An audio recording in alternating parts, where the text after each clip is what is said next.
Hello, karibu kwenye makala za kilimo.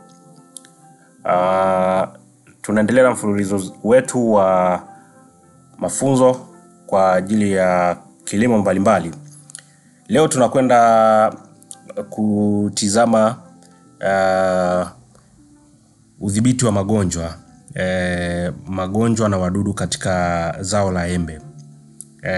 Embe ni zao ambalo limekuwa na umuhimu mkubwa sana hasa kwenye sekta ya kilimo cha matunda. Embe inaitwa ni king of the fruits, ni mfalme wa matunda. Lakini kumekuwa na changamoto sana za magonjwa pamoja na wadudu, na hii kupelekea kwamba niandae somo zuri kwa ajili ya kuwasaidia wakulima wenzangu wa zao hili. Tuangazie kwanza changamoto za magonjwa. Yapo magonjwa mbalimbali yanayoleta athari za kiuchumi katika zao la miembe. Kwa mfano tunaona katika athari za kiuchumi, magonjwa pamoja na wadudu yanaweza kupelekea hasara ya 40% mpaka 60% ya mazao yote, na kuna wakati inafika hata 100%. Kuna wakulima kabisa wanashindwa kuvuna kabisa, yani magonjwa, wadudu, miti haizai kabisa, ama matunda yote yanakuwa yameoza. Kwa hiyo ni hasara 100%. So kwa mujibu wa Wizara ya Kilimo, wakulima wengi wa maembe wanapoteza takriban ya bilioni 15 kwa mwaka kutokana na magonjwa na wadudu. Hiyo ni hasara kubwa sana. Lakini pia athari za ubora. Tunaona kwamba magonjwa na wadudu wanapelekea hasara ya athari kwenye ubora, kupungua ubora kwa 70% mpaka 80%. Kwa hiyo utajikuta soko halitaki zile bidhaa, ama utabidi uuze kwa bei ya hasara. Kama ulikuwa uuze labda kwa shilingi 1000, maana yake itabidi uuze kwa shilingi 30 ama kwa shilingi 200 ama 300. Kwa hiyo ni hasara kubwa sana. Lakini tutaangalizia magonjwa na wadudu. Kwa hiyo hapa tunaangazia magonjwa, yapo mengi, lakini tunaangazia matatu, alafu tutaangazia pia na wadudu watatu. So hapa tunaangalia magonjwa ambao ndio tuseme yana usumbufu mkubwa katika kilimo cha embe. Kuna ugonjwa kwanza unaitwa fruit rot ama kuoza kwa matunda. Na unasababishwa na hawa bakteria, not bakteria, fungus hawa, Coledotrichum pamoja na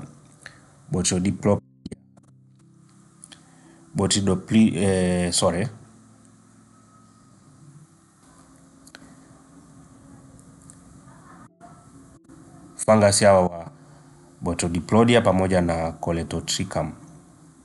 Hawa ndio wanasababisha hii fruit rot, na dalili zake zinaonekana sana wakati wa mvua na huathiri matunda yaliyoiva, lakini pia inaweza kuathiri 50% ya mazao. Tukitaangalia hapa kwenye picha hapa, ngoja nione kama nina picha hapa ambazo zinaweza zikaonyesha vizuri. Picha yake sioni hapa, ilikuwepo hapa, naona imetoka, lakini nitaiangalia mwishoni kama itakuwa tumeinclude. Okay. Lakini ugonjwa wa pili ni ukungu-unga ama unaitwa ubweru-unga. Kwa kitaalamu unaitwa powdery mildew. Huu ni ugonjwa wa fangasi na kama fruit rot, na huu unaathiri kwenye majani sana kwenye maua, na hata kupeleka pia kwenye matunda. Na dalili yake unaona kama unga mweupe ama utando mweupe kwenye maua, kwenye matunda machanga sana. Husababisha kunyauka na maua pia kudondoka. Unakuta mmea una maua mazuri mengi, lakini unashangaa yanapukutika yote. Ni athari kubwa, ni changamoto kubwa, ni powdery mildew. Na hapa kuna picha yake hapa.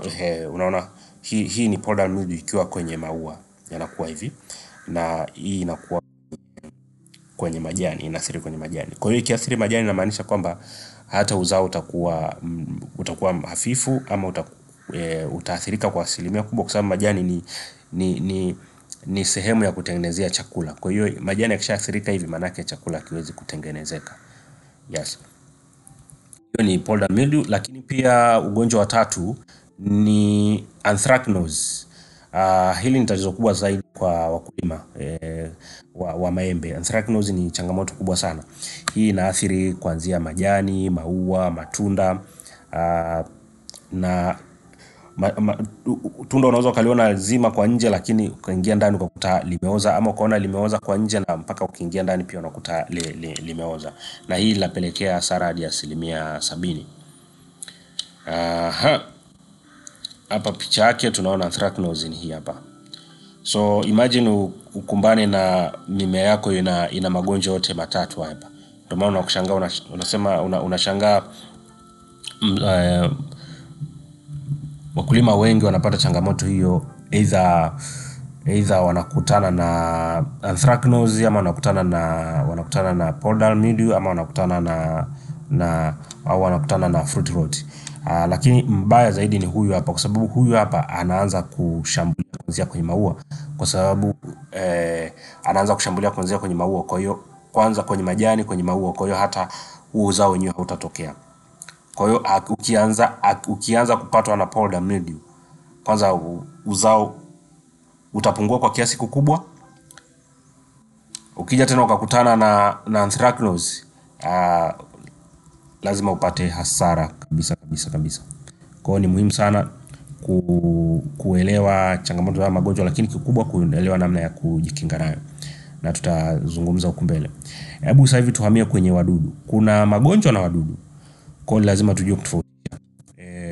Magonjwa ni kitu kingine na wadudu ni kitu kingine, na hii imekuwa changamoto. Wakulima wengi wanakuta anapambana control, kupiga dawa ama viuatilifu vya wadudu, kumbe changamoto ni ugonjwa, ama anapiga viuatilifu vya ugonjwa, kumbe changamoto ni wadudu. Kwa hiyo ile tatizo haliwezi kutatulika. Kwa hiyo ni lazima ujue kwamba ili ninalopambana nalo ni wadudu ama ni magonjwa, na dawa ninayotumia ni kwa ajili ya kupambana na wadudu ama magonjwa.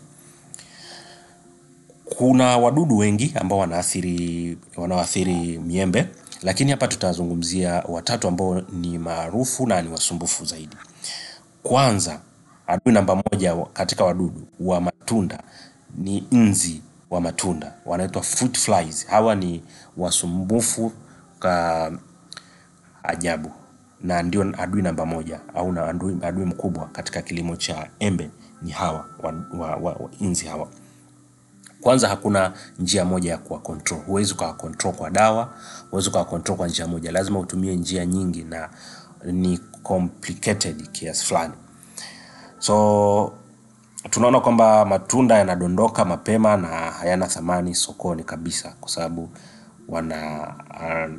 wanaleta athari kubwa sana, kuanzia kwenye tunda likiwa kubwa, likiwa dogo, yote yanaathirika, na wana stage mbalimbali. Sasa sitataka tuingie kwa kina kwa leo, nitaandaa makala yenye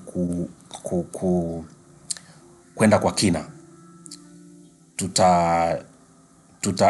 Tutakwenda kwa kina mdudu mmoja baada ya mwingine kwenye makala zinazofuata, ili tuweze kuwaelewa vizuri, tuweze kumuelewa vizuri. Mdudu mwingine ambaye ni msumbufu sana ni scales, ama wadudu wa maganda hawa. Ngoja kama niangalie na picha. Okay, na picha ziko hapa. Hawa nani, fruit flies ni hawa. Hawa ni fruit flies, huyu hapa. Scales ni hawa. Na hawa hapa ni thrips. Hawa ndio wadudu maarufu katika kilimo cha miembe. Labda tuangalie dalili za wadudu na magonjwa kwa haraka, ukiacha zile picha pale, lakini kuna maelezo ya ziada. Kwa mfano, ukiona kuna madoa meusi, kahawia au manjano kwenye majani, ukiona kuna ukungu mweupe kama ambavyo nimeona, ukiona majani yanakuwa na rangi ya njano na kuondoka, majani yenye mashimo au alama za kuliwa, majani yanayonyauka ingawa pamekuwa na mvua. Yes, zote hizo hapo, either kati ya hawa wadudu ambao tumewataja hapo au magonjwa. Okay. Madhara kwenye matunda. Matunda yanakuwa meusi, kunakuwa na madoadoa meusi ambavyo tumeona pale kwenye fruit rot, tumeona kwenye anthracnose, pia tumeona matunda yenye kuwa na mashimo madogo madogo, dalili za nzi hao wanaotokuwa wametoboa. Matunda yanadondoka mapema kabla ya kuiva. Yes, na kuoza kunakuwa kwa haraka baada ya kuvuna. Maana hiyo ni dalili ya anthracnose ama fruit rot, yani tunda baada ya kuvuna tu halikai muda mrefu laoza, lapelekea kuoza. Maana yake lilikuwa lina vimelea vya either anthracnose ama fruit rot. Lakini maumbo yasiyokuwa ya kawaida, ama tunasema ni misshape, inakuwa na shape ambayo iko deformed ama iko haieleweki, tunda ni hichi, yani ile umbo la tunda la embe la kuwa limeharibika, haliwi kwenye umbo ambalo tunalolizoea. Hao ni dalili ya thrips, wale wadudu ambao tumeona pale. Lakini dalili kwenye mti mzima, tunaona kwamba mti hauzalishi vizuri kama kawaida. Matawi yanakuwa ni makavu, mengi yananyauka. Pia kunakuwa na mtanta ama majimaji kutoka kwenye ngome hizo, kwenye magome. Lakini pia ukuaji mdogo wa matawi mapya, na maua pia yanadondoka. Kwa hiyo unaweza kukuta ni combination ya wadudu pamoja na magonjwa, so yanapelekea athari kubwa sana kwenye mmea. Okay, tunaona kwamba uchunguzi wa kila wiki ni muhimu, yani kufanya scouting kila wiki kwenye shamba lako ni muhimu sana, ili kuweza kugundua, kwa sababu unapogundua tatizo mapema, gharama ya kulitibu na uhakika wa kulitatua ni mkubwa, na gharama pia ni ndogo. Lakini utakapochelewa ikaja ikawa too late, gharama zinakuwa kubwa, lakini pia kuweza kulitatua tatizo inakuwa pia ni changamoto. Labda tuangalie ratiba ya kinga. Hapa sasa kinga hii inajumuisha magonjwa na hawa wadudu. Na hii ni protocol ama tunasema ni itifaki ama utaratibu wa kiujumla katika kucontrol hawa wadudu na pamoja na magonjwa. Okay, tunaona kwa mfano kabla ya maua kuchanua, mwezi mmoja au miwili, maeneo mengi sasa inategemea na eneo lipo. Kuna maeneo labda maua yanaanza miembe inaanza kutoa maua kipindi cha jua kali, kipindi labda cha mwezi wa 8, sehemu nyingine inawahi mwezi wa 7, sehemu nyingine inachelewa mwezi wa 9. Kwa kama inaanza mwezi wa 8, inaposema kwamba mwezi mmoja au miwili kabla, inamaanisha tunazungumzia around mwezi June ama Julai. Sasa hiyo utaadjust kutokana na wewe eneo la uko eneo ulipo maua yanaanza kutoka miezi ipi. So hizi ni hatua za kufanya ama ni shughuli za kufanya mwezi mmoja au miwili kabla ya maua. Kwanza tuna apply dawa ambayo ni kopa, ambayo ina kopa. Hii ni kwa ajili ya kupambana na magonjwa ya fungus kama hasa kama powder mildew, kama kujikinga pia na fruit rot na nyingine. Lakini mitego kwa ajili ya nzi wa matunda, tunaanza kuweka mitego kwa ajili ya kuwatega wale nzi. Tumeona nzi wale hawasikii njia moja, lazima utumie njia nyingi za kupambana nao, moja hapo ikiwa ni mitego. Kwa hiyo tunaweka mitego, lakini pia tunakata matawi makavu na yenye magonjwa mwezi mmoja kabla, ili yasije kutumika kama sehemu ya kusambazia kwenda kwenye matawi mengine ama kwenye mmea mzima. Lakini pia wakati wa maua yameanza kuchanua, hatua za kufanya ama shughuli za kufanya, tunapulizia dawa za kuua wadudu. Sasa hapa tuliona tunapulizia dawa za magonjwa, hatujapulizia za wadudu. Za wadudu tunaanza kupulizia hapa. Tunapulizia dawa za wadudu, lakini pia tunatumia fungicide pia kama Inovex, kama Funko, zile zenye viambata vya kuweza kupambana na powder mildew na nyingine. Kwa ajili ya program nzuri ya dawa na nani, unaweza ukatucheki, then tutakupa program nzuri na kuelekeza aina dawa, kwa sababu madawa yanabadilika kila kukicha. So unaweza kukuta wakati unakuja kuangalia video hii dawa zile hazipo tena sokoni. Lakini pia hatua nyingine unaangalia mitego ya nzi, kuangalia nzi wale wanajua wakati huu stage nzi watakuwa wameshaanza kuja, kwa hiyo ile mitego watakuwa wameshaanza kuingia. Kama unaona kwamba haifanyi kazi, maana yake either hormone imeisha kwenye mitego, kwa hiyo unaongeza hormone, na kama mitego ile imejaa unatoa wale nzi na kuweza kuweka kuseti upya. Yes. Tunaona hatua katika miezi minne au baadaye matunda yanapokuwa yameanza kukua, na maanisha miezi minne, simaanishi toka maua yalipoanza kutoka, tunazungumzia kuanzia ratiba yetu iliyotokea huko. So miezi minne manake hapa tunazungumzia kama tumetokea June, hapa tunakuwa tunazungumzia mwezi wa angalau wa 10 hapo, around wa 10 wa 11. Wakati huo matunda yanapokuwa yameanza kukua, imeshaanza kuseti matunda, tunafanya palizi mara 2 kwa mwezi, lakini pia tunatumia dawa ambazo ni systemic kwa ajili ya kuanza kujikinga na kupambana na anthracnose. Lakini pia tunaongeza mitego kwenye muda huo. Hatua nyingine ni wakati kabla ya kuvuna, wakati matunda yameshakuwa makubwa, tunazungumzia around mwezi Disemba, around mwezi Januari. Sasa kuna sehemu nyingine wanakuwa zinawahi kuvuna labda mwezi Novemba, inategemea na upande uliko.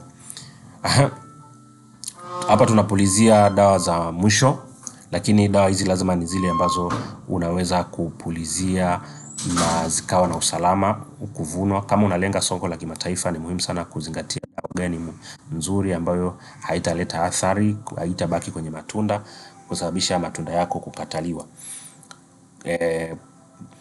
Acha kupulizia wiki 2 ama 3 kabla ya kuvuna. Yes, kwa ajili ya afya ya walaji. Lakini pia tumia dawa ambazo zinaruhusiwa kwa matunda ya kuliwa. Wakati huo kuna dawa ambazo unapaswa utumie ambazo ni rafiki na zinaweza haziachi zile residue ama effect yake baada ya kupiga, ya kupuliza. Safisha mitego na shamba lako. Hizo ni hatua 4 za muhimu sana kupambana na magonjwa pamoja na wadudu. Tutakuja kufanya video kwa ajili ya kuingia kwa kina wadudu na magonjwa moja moja, ili kuweza kupata uelewa wa kina zaidi. Okay. Nafikiri tuangazie usimamizi endelevu na njia ya kuzuia matatizo, ambapo tumeona cha kwanza, shamba lako lazima liwe safi.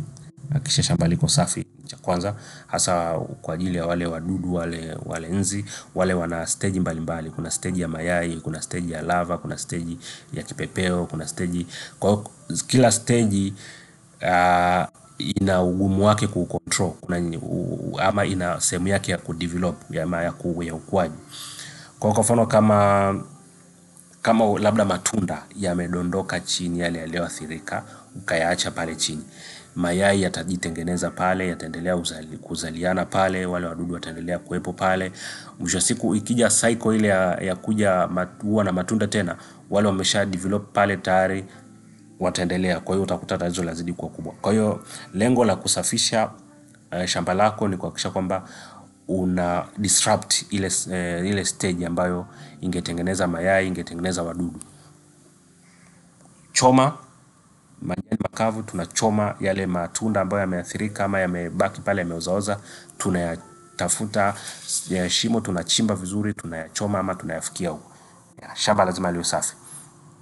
Lakini pia tunaona kwamba ufanya pruning, yale tunasema matawi ambayo yameathirika ama yana magonjwa ama yamekauka, natakiwa kutolewa yote. Lakini umwagiliaji sahihi unatakiwa ufanyike, hasa kwa wale ambao wanafanya kilimo cha umwagiliaji sasa. Lakini kama ni mkulima wa kutegemea mvua, manake hii itakuwa kama unafanya umwagiliaji na ni kuepuka umwagiliaji wa kwenye matawi ama majani, kwa sababu ile inapelekea magonjwa hasa kwenye majani hasa ya fungus. Kutengeneza mzunguko wa dawa mzuri, kubadilisha dawa, kwamba dawa lazima upige tofauti, sio unarudia dawa ile ile hata kama haifanyi kazi. Kwa hiyo unakuta wadudu ama ugonjwa umeshatengeneza resistance ama ukinzani. Kwa hiyo kubadilisha inasaidia kubreak ile resistance ya wadudu ama ugonjwa. Lakini pia mbolea kutosha ni vizuri. Mmea ambao umekuwa vizuri na umekuwa vizuri kwa virutubisho vya kutosha, una uwezo pia wa kupambana na kutengeneza ukinzani dhidi ya magonjwa. Kutumia nafasi nzuri wakati wa kupanda, ni vyema kutumia space nzuri, mita 7, mita 8 mpaka 10, ili kuwe na hewa ya kutosha iweze kuzuia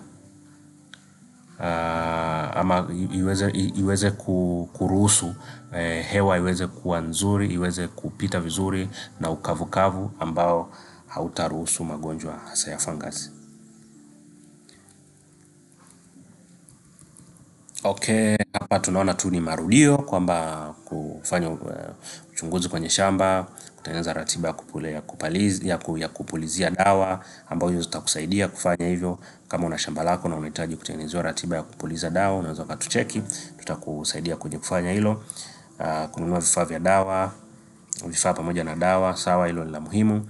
Kuweka mitego ya nzi, pia tuna mitego mizuri, ukihitaji pia mitego tunaweza kukusaidia na kukuelekeza namna ya kuiseti vizuri iweze kuwa na ufanisi mzuri. Yes, nafikiri kabla tujafika mwisho, tuna mitego mizuri kwa ajili ya nzi, pia tuna viuatilifu kwa ajili ya kudhibiti magonjwa. Kama unahitaji viuatilifu, utakuwa unahitaji viuatilifu, juu wapi ambako ni salama, ambako unaweza kupata viuatilifu ambavyo ni original, unaweza ukatucheki. Mbolea na vifaa vingine vinavyohusiana na kilimo, unaweza ukatucheki. Lakini pia tuna huduma ya miche bora. Kama unafikiria kuwekeza kwenye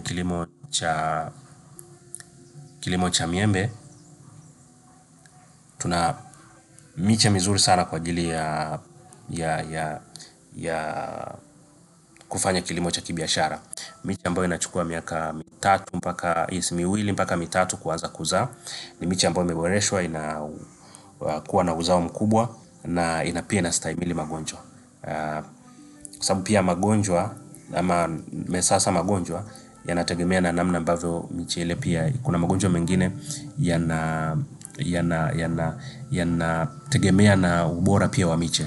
Kuna miche mingine namna ambavyo imefanywa grafting ama imebebeshwa, inaweza kuwa very susceptible kwenye magonjwa, kutegemea na variety iliyotumika kugrafti chini. Yes, sasa nisiingie kwenye kuongea utaalamu zaidi. Nafikiri tutajifunza zaidi kwenye makala zinazofuata. So pia tuna huduma ya umwagiliaji wa kwa njia ya matone. Unahitaji shamba lako liweze kuzalisha kisasa na unahitaji kuwa na mfumo mzuri wa drip irrigation, tuna huduma hiyo nzuri sana. Lakini pia kama utahitaji pia mafunzo kwa ajili ya kilimo cha miembe na mazao mengine, pia unaweza ukatucheki kwa namba zetu 0763071007. Ukihitaji pia kutembelea mashamba ya wakulima wengine ambao tayari tumefanya mifumo hiyo na tunawapa huduma ya usimamizi, pia unaweza kutucheki na tukafanya farm tour na ukajifunza na ukahamasika kwa ajili ya kwenda kufanya kwenye shamba lako. Ukiwa pia upo mkoani na unahitaji huduma ya miche, tuna huduma nzuri sana ya kutuma miche. Kwa mfano, hii ni miche ilikuwa inaenda Tabora. Yes. Hii ni kitalu chetu, tuna kitalu Morogoro, tuna kitalu Bagamoyo, tuna kitalu Dar es Salaam. Hizi ni baadhi ya mashamba ya wakulima wetu sehemu mbalimbali. So unaweza kutucheki kupitia 0763071007. Tunakupa huduma iliyo bora kabisa. Usiache kufuatilia makala zetu zinazokuja. Pia kama huja subscribe channel yetu, hebu subscribe hapo ili uweze kupata notification pale tunapokuwa na masomo mapya. Nikutakie wakati mwema sana, uwe na mafanikio mema katika kilimo chako. Karibu sana, mpaka wakati mwingine.